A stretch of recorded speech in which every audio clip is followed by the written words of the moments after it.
पहिल्याच बॉलवर big hit, आणखीन एक मोठा फटका. ठिकाणी समोर अमय आहेत. फुल टॉस बॉल, त्याला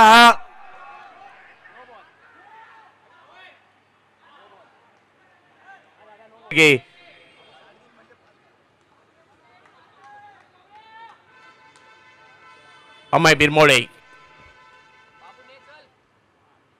यावेळेला बॉल चांगला आहे, पाहायला मिळतोय. कव्हरच्या दिशेने मात्र खेळण्याचा प्रयत्न तिकडे राहिला. एक धाव घेतली गेली आहे. दुसऱ्या डावीसाठीचा कॉल मात्र तिकडे दिला आणि शैलेश. यावेळेला चांगला बॉल पाहायला मिळाला, ज्याच्यावर धाव घेण्याचा प्रयत्न नाही झाला. ओ, तेच या ठिकाणी पाहायचं आहे.